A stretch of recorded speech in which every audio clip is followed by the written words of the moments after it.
Por quase 2000 anos, um povo caminhou pelo mundo sem pátria. Expulsos de cidades, perseguidos por impérios, espalhados por continentes inteiros. Mas mesmo vivendo longe de sua terra, mesmo cercados por culturas estrangeiras, línguas diferentes e governos que muitas vezes os rejeitavam, havia algo que jamais desapareceu. Uma memória, uma promessa, um nome que atravessou os séculos. Sião, a antiga terra de Israel, a terra de Abraão, de Isaque e de Jacó, a terra dos profetas, a terra dos reis de Israel, a terra onde nasceram histórias que moldaram a fé de bilhões de pessoas. Mas como um povo que passou quase 2000 anos sem território conseguiu retornar à sua terra ancestral? O que é, afinal, o sionismo? É apenas um movimento político moderno ou é o resultado de uma história muito mais profunda?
Para entender o sionismo, é preciso voltar muitos séculos na história. No ano 70 d.C., Jerusalém enfrentava um dos momentos mais dramáticos de sua existência. O Império Romano havia decidido esmagar uma revolta judaica que crescia na região. Legiões romanas cercaram a cidade. A fome se espalhou. As muralhas foram destruídas. E então aconteceu algo que marcaria profundamente a história do povo judeu. O Templo de Jerusalém, o centro espiritual da fé judaica, foi destruído. Aquele templo havia sido o coração religioso de Israel durante séculos. Ali os sacerdotes serviam, ali os sacrifícios eram oferecidos, ali milhares de peregrinos iam celebrar as festas bíblicas. Quando o templo caiu, algo muito maior do que um edifício foi perdido. Uma era inteira chegou ao fim. Após a destruição da cidade, muitos judeus foram mortos, outros foram vendidos como escravos, e muitos foram espalhados pelo mundo. Esse período ficou conhecido como a diáspora, a dispersão do povo judeu entre as nações. Durante séculos, comunidades judaicas surgiram em várias partes do mundo. Algumas se estabeleceram no Oriente Médio, outras no norte da África. Muitas foram para a Europa. Ali surgiram comunidades judaicas na Espanha, na França, na Alemanha, na Itália, na Polônia e em diversas outras regiões. Mesmo vivendo longe de Jerusalém, os judeus continuavam olhando para aquela terra, em suas orações, em suas festas religiosas, em seus textos sagrados. Uma frase era repetida por gerações inteiras: no próximo ano, em Jerusalém. Era uma esperança silenciosa, uma esperança que atravessava os séculos. Mas viver como minoria em terras estrangeiras muitas vezes significava enfrentar dificuldades.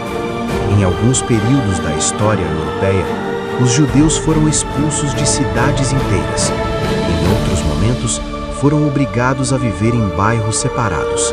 Houve épocas em que leis limitavam suas profissões, seus direitos e até mesmo sua liberdade de circulação. E em certos períodos da história religiosa da Europa, surgiram tribunais que investigavam pessoas acusadas de heresia. Entre esses tribunais estava o chamado Tribunal do Santo Ofício. A história da Inquisição é complexa e se desenvolveu de formas diferentes em vários países. Mas em determinados momentos, judeus convertidos ao cristianismo, conhecidos como cristãos novos, passaram a ser investigados sob suspeita de praticarem secretamente a antiga fé judaica. Alguns foram julgados, outros foram presos e alguns acabaram executados. Essa história é longa, complexa e ainda hoje é estudada por historiadores do mundo inteiro.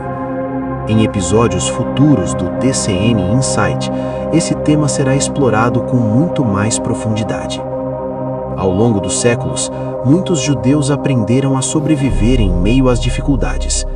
Construíram comunidades fortes, criaram centros de estudo, preservaram suas tradições e continuaram transmitindo de geração em geração a memória de Israel. Mas no século XIX, algo começou a mudar na Europa. Novas ideias estavam surgindo, ideias de nacionalismo. Povos que durante séculos viveram sob impérios começaram a desejar seus próprios países. Italianos queriam uma Itália unificada, alemães queriam uma Alemanha unificada, gregos queriam restaurar sua independência. E em meio a esse novo cenário político, alguns pensadores judeus começaram a fazer uma pergunta que mudaria a história. Se outros povos podem ter uma nação, por que o povo judeu não poderia? Foi nesse contexto que surgiu uma figura que se tornaria central nessa história: um jornalista chamado Theodor Herzl. Herzl nasceu na Europa Central e observava com preocupação o crescimento do antissemitismo em várias partes do continente. Mesmo em sociedades modernas, os judeus ainda enfrentavam hostilidade e preconceito. Herzl chegou a uma conclusão: enquanto os judeus fossem apenas uma minoria espalhada pelo mundo, estariam sempre vulneráveis. Sua solução era ousada: criar um lar nacional para o povo judeu. Um país, uma terra onde os judeus pudessem viver com segurança e autonomia. E para Herzl, essa terra deveria ser a antiga terra de Israel, a terra histórica do povo judeu. Essa ideia passou a ser chamada de sionismo. O nome vem de Sião, um dos nomes bíblicos para Jerusalém. Em 1897, Herzl decidiu reunir representantes judeus de várias partes do mundo. Esse encontro aconteceu na cidade de Basileia, na Suíça. Ficou conhecido como o primeiro Congresso Sionista. Ali, nasceu oficialmente o movimento sionista moderno. O objetivo declarado era claro: estabelecer um lar nacional para o povo judeu na terra de Israel. Naquele momento, parecia uma meta quase impossível. A região ainda fazia parte do Império Otomano. Poucos imaginavam que aquela ideia um dia se tornaria realidade. Mas a história estava prestes a tomar rumos inesperados. O século XX seria um dos mais turbulentos da história humana. Guerras mundiais devastariam continentes. Impérios cairiam. Novas ideologias surgiriam. E entre essas ideologias estava uma que levaria o antissemitismo a níveis extremos: o nazismo. Na Alemanha liderada por Adolf Hitler, os judeus foram transformados em alvo de uma perseguição sistemática. Leis discriminatórias foram aprovadas, comunidades foram isoladas, famílias inteiras foram deportadas, milhões foram enviados para campos de concentração. Este genocídio ficou conhecido como o Holocausto. Cerca de 6 milhões de judeus foram assassinados. Homens, mulheres, crianças, comunidades inteiras desapareceram. Quando a Segunda Guerra Mundial terminou, o mundo ficou chocado com a dimensão daquela tragédia. E novamente uma pergunta surgiu com força: o povo judeu precisa de um país próprio para sobreviver? Poucos anos depois da guerra, um evento histórico mudaria o rumo da história moderna. Em 1948 foi proclamado o Estado de Israel. Aquele momento ficou registrado como a Declaração de Independência de Israel. Após quase 2000 anos sem um país, o povo judeu voltava a ter uma nação. Para muitos sionistas, aquilo era o cumprimento de um sonho antigo. Para outros, era o início de novos conflitos no Oriente Médio. Mas uma coisa era clara: a história havia dado uma volta impressionante. Um povo que durante séculos viveu espalhado pelo mundo, agora tinha novamente uma terra. Mas existe um detalhe que muitas vezes aparece nesse debate e que não pode ser ignorado quando falamos da história de Israel. Muito antes da existência do movimento sionista moderno, muito antes das discussões políticas do século XIX, os textos bíblicos já falavam de algo que marcaria profundamente a história do povo judeu. A própria Bíblia descreve dois acontecimentos que atravessariam os séculos. Primeiro, a dispersão de Israel entre as nações. Depois, o retorno desse povo à sua terra. Séculos antes da destruição de Jerusalém pelos romanos, os textos do Antigo Testamento já mencionavam a possibilidade de que Israel seria espalhado entre os povos da terra. No livro de Deuteronômio, por exemplo, aparece uma promessa que atravessaria gerações. Ali está escrito que, mesmo que o povo fosse disperso entre as nações, Deus ainda poderia reunir novamente seus descendentes. O texto diz que o Senhor teria compaixão de Israel e tornaria a congregar-te dentre todos os povos entre os quais te espalhou. Essa promessa aparece em Deuteronômio 30, 3-5. Séculos depois, o profeta Isaías também descreveu algo semelhante. Em um de seus textos, ele fala de um tempo em que Deus reuniria novamente os dispersos de Israel. O trecho afirma que o Senhor tornará a estender a sua mão para resgatar o restante de seu povo e ajuntará os desterrados de Israel e os dispersos de Judá desde os 4 cantos da terra. Essa passagem aparece em livro de Isaías 11, 11-12. Outro profeta, Jeremias, também falou sobre esse retorno. Ele escreveu que Deus reuniria o seu povo de todas as terras para onde havia sido disperso. O texto diz que eu mesmo recolherei o remanescente das minhas ovelhas de todas as terras para onde as afugentei e as farei voltar aos seus apriscos. Essa promessa aparece em livro de Jeremias 23, 3. E em outra passagem, Jeremias declarou que chegaria o tempo em que Deus traria Israel de volta à terra que deu a seus pais. Palavras registradas em livro de Jeremias 33. O profeta Ezequiel também mencionou esse retorno. Em uma de suas mensagens, ele afirma que eu vos tomarei dentre as nações, vos congregarei de todos os países e vos trarei para a vossa terra. Essa declaração aparece em livro de Ezequiel 36, 24. Mais adiante, o mesmo profeta volta a falar sobre esse tema, dizendo que Deus reuniria os filhos de Israel de todos os lugares para onde foram e os traria novamente à sua própria terra. Palavras registradas em livro de Ezequiel 37, 21. E o profeta Amós também descreveu um futuro em que Israel voltaria a ser plantado em sua terra.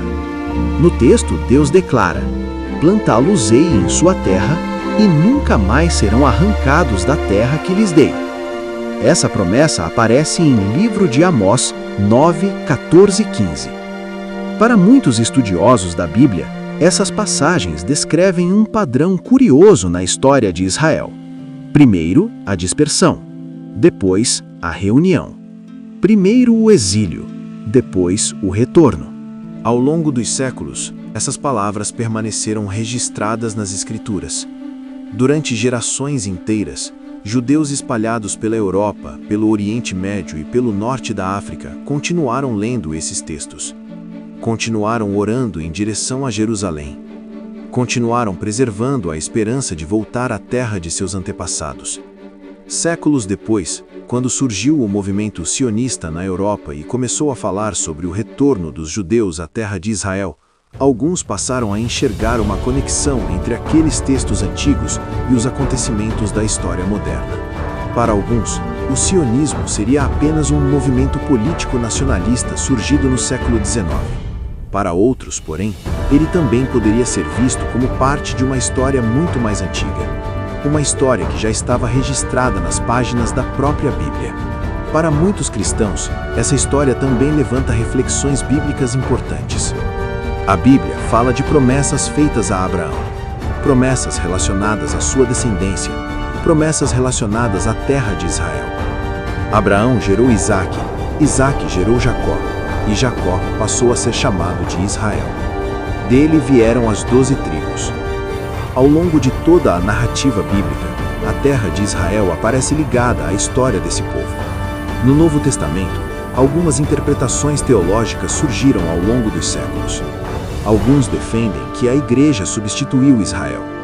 Outros entendem que os gentios foram incluídos no plano de Deus sem que Israel deixasse de ter sua identidade histórica. O apóstolo Paulo de Tarso escreveu em suas cartas que os gentios foram enxertados na oliveira. Uma metáfora que muitos estudiosos interpretam como a inclusão dos povos no plano divino, participando das promessas espirituais. Esses debates continuam presentes na teologia cristã até hoje. Mas, independentemente das interpretações teológicas, a história do povo judeu permanece uma das histórias mais impressionantes da humanidade. Um povo que sobreviveu a impérios, que atravessou perseguições, que manteve sua identidade mesmo vivendo em terras estrangeiras, e que, contra todas as probabilidades históricas, voltou à terra que seus antepassados chamavam de lar. A história do sionismo não é apenas uma história política, é também uma história de identidade, de memória, de sobrevivência e de retorno. Se você quer conhecer mais sobre a história do mundo, desde o primeiro século até os dias atuais, continue acompanhando os episódios do TCN Insight. Deixe o seu like, inscreva-se no canal e ative as notificações para não perder os próximos episódios. Aqui na TCN você também encontra diversos documentários e programas que já estão disponíveis para você maratonar quando quiser. E em breve, a TCN lançará um novo documentário especial. Um dos projetos mais aguardados do canal. Povo Ferido, Israel, a Nação Perseguida. Um documentário que contará a história do povo judeu desde a destruição do Templo de Jerusalém, passando por perseguições, diásporas, guerras, inquisição e conflitos, até o surgimento do sionismo e o nascimento do Estado de Israel. Uma história marcada por dor, mas também por resistência, e pela impressionante sobrevivência de um povo que atravessou séculos sem desaparecer. Em breve, na TCN.